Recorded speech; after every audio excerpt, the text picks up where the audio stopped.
2026-yil oxirida har bir UFC vazn toifasida kimlar chempion bo'ladi?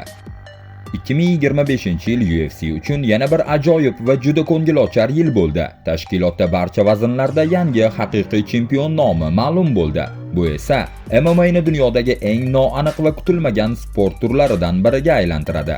2024-yil oxirida chempion bo'lgan ba'zi jangchilar yana bir yil o'z kamarlarini saqlab qolishiga ishongan edi, ammo ular kutilmaganda mag'lub bo'ldi yoki boshqa vazn toifalariga o'tib, kamarini bo'shatishga majbur bo'ldi.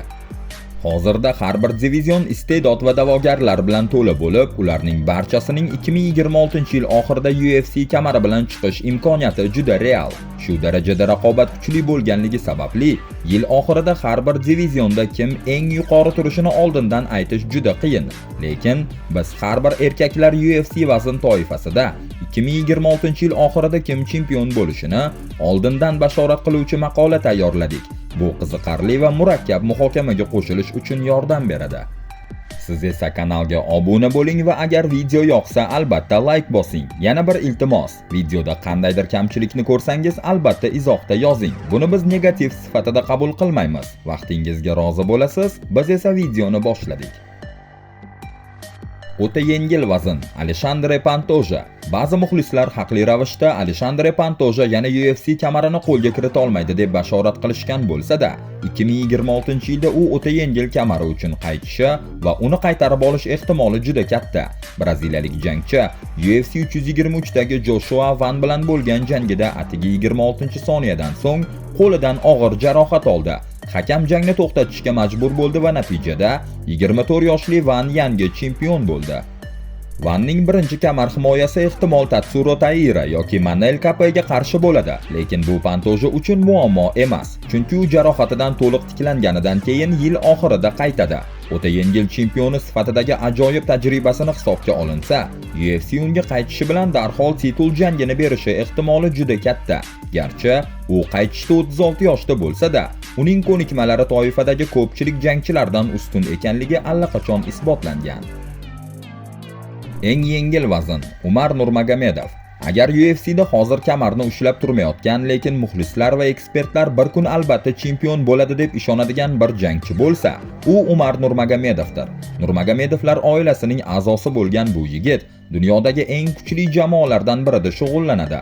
Umar eng yengil toifadagi eng zo'rlar bilan raqobatlashishga qodir ekanini ko'rsatdi va tajriba ortgani sayin yanada yaxshilandi. Nurmagomedov UFC 324da Davison Figueiredo bilan jangga chiqadi. Agar muvaffaqiyat qozonsa, keyingi jangida kamarga da'vogar bo'lishi deyarli aniq. Garchi u ilgari sobiq chempion Merab Dvalishviliga qarshi kamar jangi o'tkazganida qo'lidan jarohat olib, mag'lub bo'lgan bo'lsa-da, bu uning imkoniyatlarini to'liq aks ettirmaydi. Agar u sog'lom va jarohatsiz qolsa, Umar Nurmagomedov oilasidan UFC oltinini qo'lga kiritgan ikkinchi jangchi bo'lish imkoniyatiga ega. Yarim yengil vazn Movsar Evloyev. 2025-yildagi UFC janglari bilan bog'liq eng katta mojarolardan biri Movsar Evloyevning Aleksandr Volkanovskiga qarshi yarim yengil kamari uchun imkoniyatdan chetda qolishi va buning o'rniga Diego Lopes tanlanganidir. Garchi Evloyev eng ko'ngilochar yoki muxlislar sevgan uslubga ega bo'lmasa-da, u UFCda shunday bosqichga yetganki, uni inkor etib bo'lmaydi va kamarga da'vogar bo'lishga loyiq. Rossiyalik jangchi 19:0 professional MMA rekordiga ega va hech kim hal qila olmagan ajoyib grappling ko'nikmalarini namoyish qilgan.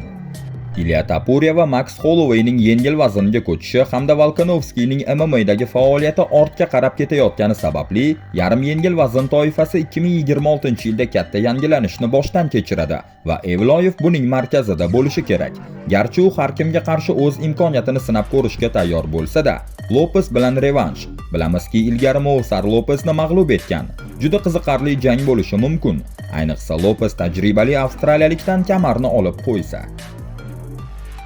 Yengil vazn Ilya Topuria. Topurianing so'nggi MMA'dagi faoliyati va kelasi yil birinchi chorakda jang qilmasligi tasdiqlangani hisobga olinsa, u 2026-yilda ehtimol faqat bitta jang o'tkazadi. Justin Gaethje va Paddy Pimblett jangi UFC 323 ning asosiy jangi bo'lib, g'olib ehtimol Topuria bilan jang qiladi. Agar u yarim o'rta vaznga ko'chib, Islom Maxachev bilan jang qilmasa, garchi ikkala jangchi ham ishonchli raqib bo'lsa-da, Topuria ularning ustidan katta favorit hisoblanadi va muxlislar ham uni qo'llashadi. Agar Arman Sarukan Topurianing keyingi raqibi bo'lsa va Geji yoki Pimbland bo'lmasa, uning 2026-yil oxirida yengil vazn chempionligini saqlab qolish ehtimoli keskin pasayadi. Yarim o'rta vazn Islom Maxachev. UFC'ning yarim o'rta vazn toifasi dunyo darajasidagi iste'dodlar va kelajakda chempion bo'lishi mumkin bo'lgan jangchilar bilan to'la. Lekin afsuski, hozirda bu divizionni tarixning eng buyuklaridan biri Islom Maxachev boshqarmoqda va uni yaqin kelajakda mag'lub ko'rish qiyin. Ko'pchilik savol qo'ygan edi. Maxachev butun faoliyatini yengil vaznda o'tkazib, 170 funtga ko'tarilganda qanchalik moslashadi? Bu savol Jack Della Maddalena bilan bo'lgan titullar jangida javobini oldi. Rossiyalik har raundni yutdi va avstraliyalikni istagan paytida yerga tushirdi. Shuni isbotlab berdiki, uning ustunligi og'irroq vazn toifasida ham to'liq ishlaydi. Maxachev yosh va yangi raqiblar, masalan, Yan Machado Gari yoki Michael Morales bilan yoki tajribali Kamaru Usmon bilan jang qiladimi? Hech kim uning yarim o'rta kamarini olib qo'ya olmasa kerak. Kim bo'lsa ham juda qiyin jang bo'ladi. Shaxsan menga uning Shavkat Rahmonov bilan jangi qiziq. Siz nima deysiz do'stim? Islom Maxachev, Shavkat Rahmonov, kimning imkoniyati ko'proq deb o'ylaysiz? Albatta izohlarda yozing. O'rta vazn Hamzat Chimayev. Yarim o'rtadagi Maxachev kabi o'rta vazn toifasida Hamzat Chimayevning kamarini 2026-yilda olish juda qiyin ko'rinadi. Bors bir necha yil davomida deyarli faoliyatini tugatib yuborishi mumkin bo'lgan kasalliklar bilan kurashdi. Lekin UFC 319 da Dricus du Plessisga qarshi UFC tituli uchun imkoniyatini baribir qo'lga kiritdi. Bu jang promotiondagi eng dominant titul janglaridan biri bo'ldi. Buni ko'rgach, muxlislar va ekspertlar hech bir jangchi Chimayevni sinab ko'ra olmasligini tushundilar. Ilya Topuria kabi Chimayev ham 2026-yil boshida dam olishga majbur, chunki u yaqinda oyoq jarrohligidan chiqqan. Shuning uchun ehtimol keyingi yil faqat bitta jangini ko'ramiz va u ham Nasruddin Imovovga qarshi bo'ladi. Imavov juda mahoratli bo'lsa-da, chechen jangchisining ustunligi bilan hech kim kurasha olmaydi. Hozircha 2026-yil oxirida Chimayevning o'rta vazn chempion bo'lishiga to'sqinlik qilishi mumkin bo'lgan yagona narsa uni yarim og'ir vaznga ko'chishni rejalashtirishi, balki o'sha vaznga ko'tarilishi. Bu esa hozircha faqat shubha sifatida qolmoqda. Yarim og'ir vazn Carlos Ulberg. Alex Pereira diqqatini og'ir vazn toifasiga ko'chishga qaratgani sababli 2026-yilda yangi UFC yarim og'ir vazn chempioni paydo bo'lishi ehtimoli juda yuqori. Agar Poatan yuqoriga ko'chsa, xabar qilinishicha, bo'sh qolgan yarim og'ir kamari uchun jangni Irji Proxaska va Carlos Ulberg qabul qiladi. Proxaska UFC titulini allaqachon qo'lga kiritgan va oktagon ichida to'liq xaos yaratadi.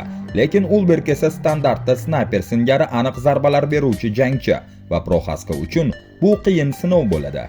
Yangi zelandiyalik jangchi Pereiraga qarshi ham yaxshi imkoniyatga ega, chunki u zarbalar bo'yicha juda tajribali. Agar Alexni maqsadi vazn toifasini oshirish bo'lsa, Ulberg uchun bir nechta qulay jang imkoniyatlari paydo bo'ladi va bu unga chempion bo'lish yo'lida katta yordam beradi.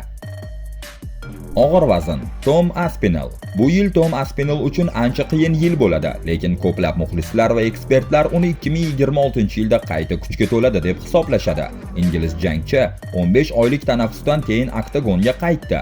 Jon Jons bilan jang muzokaralari muvaffaqiyatsiz tugagandi va uning qaytishi falokatli bo'ldi. Aspinall mag'lub bo'lmagan bo'lsa-da, birinchi raundning 4,5 daqiqasida Cyril Gann tomonidan ko'zi zararlangan va jang to'xtatilib, jang bo'lmagan deb e'lon qilindi. Muxlislar va jangchilar Aspinallning Gann bilan jangdagi natijasiga keskin reaksiya bildirishdi, lekin bu asosan uning oldingi janglardagi ulug'vorligi bilan bog'liq. UFC'dagi faoliyatida birinchi marta raundlarni yutqazganidan keyin ko'plar uni past baholay boshladi, lekin u shubhasiz dunyoning eng mahoratli og'ir vaznlaridan biri va qaytib kelib Gannni mag'lub etishi mumkin. Aspinallning 2026-yil oxirida chempion bo'lishi ehtimoli bor, lekin bu taxmin ko'z sog'lig'i yaxshilansa va u jang faoliyatini davom ettira olsa amalga oshadi. Xulosa qilib aytganda, 2026-yilda UFC titullari uchun janglar nafaqat mahorat, balki strategiya, chidamlilik va ruhiy tayyorgarlikni ham sinaydi. Har bir vazn toifasida g'olib bo'lish uchun jangchilar faqat kuchli va tajribali bo'lishi bilan cheklanmay, shuningdek o'z imkoniyatlarini to'liq ishga solishi kerak. Bu yil Muxlislar uchun super qiziqarli va kutilmagan natijalar yili bo'lishi aniq. Agar videoni shu joygacha ko'rgan bo'lsangiz, albatta bir dona like bosib bizni qo'llab-quvvatlang va kanalga obuna bo'ling. Biz esa siz uchun ishlashdan charchamaymiz. Keyingi videolarda uchrashguncha salomat bo'ling.